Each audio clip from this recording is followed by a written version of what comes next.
Hey guys, we're gonna do Form B of the test 9. So here it says set up the trig ratio, which means a fraction. So we're just gonna leave them as fractions. And our reference angle is y. So this is the opposite, this is the hypotenuse, right? And that's the adjacent. So sine of a function is opposite over hypotenuse.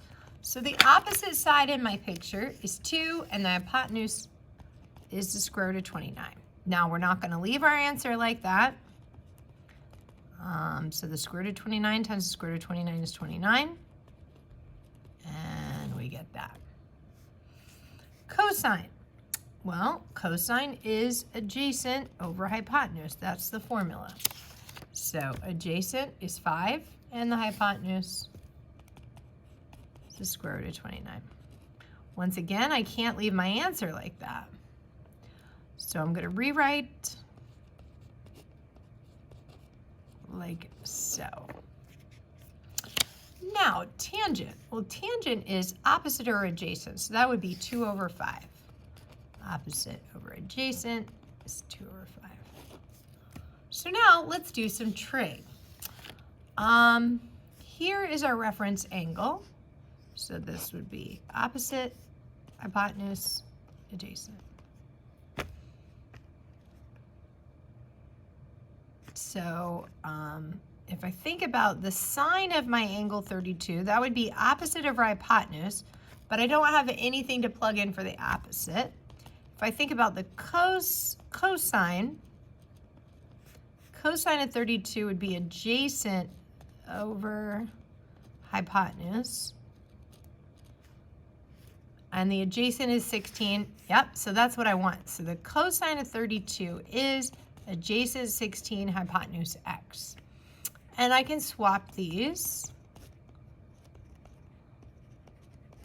All right, and then let's calculate what we get here. So 16 divided by 32 cosine equals, round to the nearest tenth, so I get 18.9. All right, 18.9. Now let's do some more trig. So I've got this triangle, reference angle 62, and W is the opposite, right? And this is my hypotenuse is 15. So opposite and hypotenuse, I want to use sine. So the sine of 62 is opposite W over the hypotenuse 15. So swapping won't help. But if I multiply both sides by 15, then that will help. So that's what I'm going to do. So W is equal to 15 times the sine of 62. So that's 15 times 62 sine, enter. All right, 13.2. So now I know W is 13.2, okay? And now I can deal with this other triangle. So if I look at this other triangle, X is my reference angle, 13.2 is my opposite, and 36 is my hypotenuse. All right, so once again, I want sine. So sine of my reference angle X is opposite over hypotenuse. So opposite and hypotenuse. So I got to take the inverse sine of both sides. So X would be equal to the inverse sine of my previous answer divided by 36. So previous answer divided by 36. Enter second sine, because this button helps me solve for the missing angle. So 21.6, and it said round to the nearest degree. So that would round up to 22 degrees.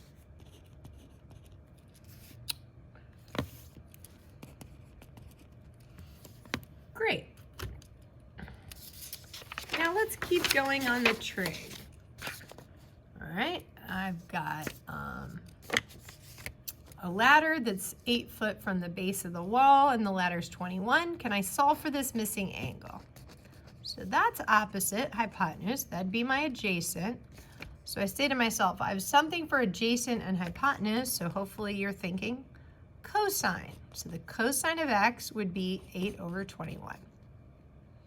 So swapping doesn't help. I've got to get rid of this cosine, and that means I got to take the inverse cosine of 8/21. Okay, so let's figure out 8 divided by 21, and then second cosine. So my angle is 67.6, and it said round to the nearest degree. So that would round up to 68 degrees.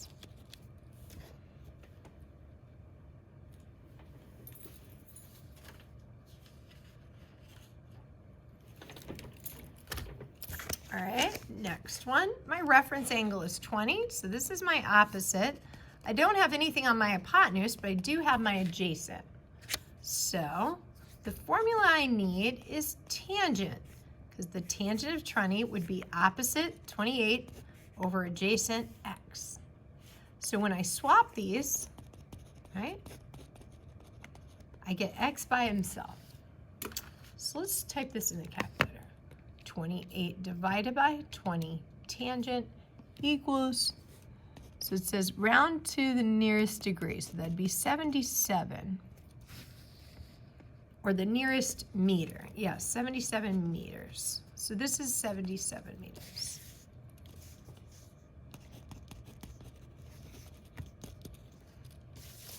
All right, next one. So my reference angle is 37. Opposite hypotenuse, right?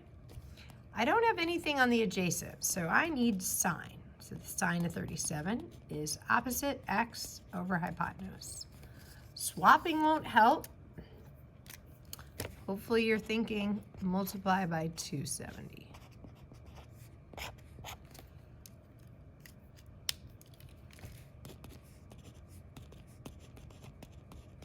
So 270 times the sine of 37, let's type that in. 270 times 37 sine equals 162, it says round to the nearest tenth, so 162.5.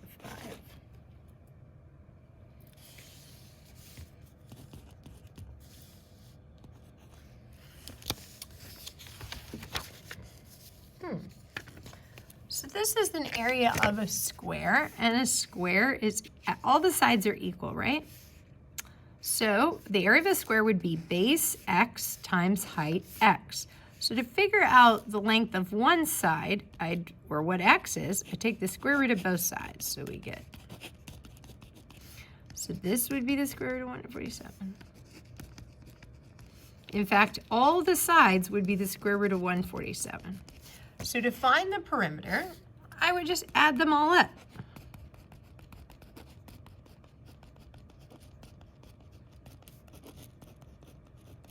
So how many square roots of 47 do I have? I have 4 square roots of 147. So now how do I find the diagonal? They want the diagonal. So if I think of this, I'm going to redraw it over here. 2 of the sides, the square root of 147, square root of 147. The legs are equal. The hypotenuse is equal to the leg times the square root of 2. So both of my legs are equal, but the hypotenuse is equal to whatever the leg is times another square root of 2. So whatever the leg is times another square root of 2. Well, those two radicals can be multiplied if it's only multiplication. So 147 times 2 is 294. So this is equal to the square root of 294. Okay. Now let's look at 8. We worked through these patterns before. This was an equilateral triangle, got cut in half by an altitude. So this would definitely be 8. So what are the formulas here? Well, it's the short leg is half the hypotenuse because it got cut in half. We also see the formula. The hypotenuse is 2 times the short leg. So 2 times 8 is 16. Now what's the formula for the long leg? Well, the long leg is the short leg times the square root of 3. It's a slightly different pattern there. So here our short leg is 8, so long leg is 8 times the square root of 3. So if the short leg is 8, long leg 8 times the square root of 3, hypotenuse 16. Can we add all these up and leave the answer in exact form?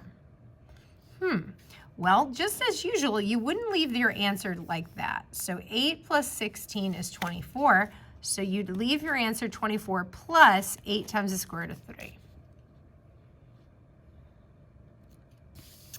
All right, question number 9. It says I can use special triangles or sine, cosine, tangent. So I'm just going to use sine, cosine, tangent. Right, label my sides, and I got opposite, so I think the sine would work just great here. Opposite is 24, hypotenuse is x. If I swap these,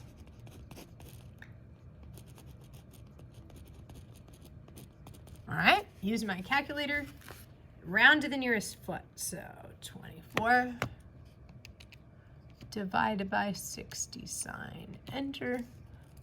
So I'm going to round to 28 degrees. 27.7 would round up to 28 degrees. Okay. Last page. So what do we have here? We have EF is 3x minus 9, and FG is 4x minus 12, and the whole thing is 28. Right? So these should add together to be 28, right? Segment addition. So let's combine these, 3x and a 4x, minus 12, minus 9,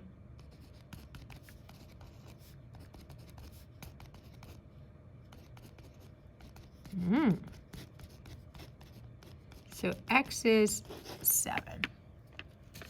Now let's plug this in. So if x is 7, I get 21 minus 9, which is 12.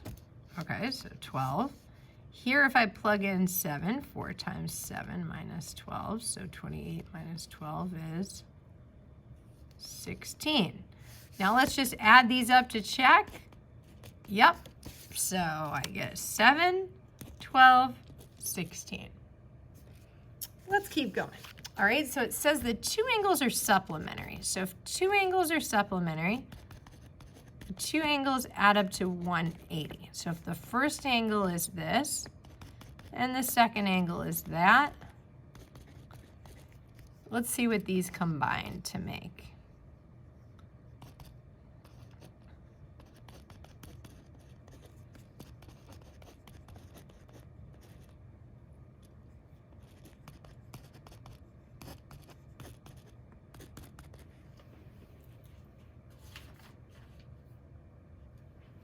So x is 48.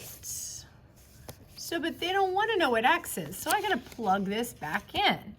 So 48 minus 11 is 37, and 48 plus 95 is 143. And to double check, those add up to 180. Okay, last one. It says the word midpoint, so that means these must be equal, right? So I get x is equal to 19. So let's plug this back in. 3 times 19 is 57. 2 times 19 plus another 19 is 57. Beautiful. So what does it ask here? It says x is equal to 19, and what's the measure of TU? So the measure of TU is just this 1/2, so I'm going to write 57. Thanks for joining us.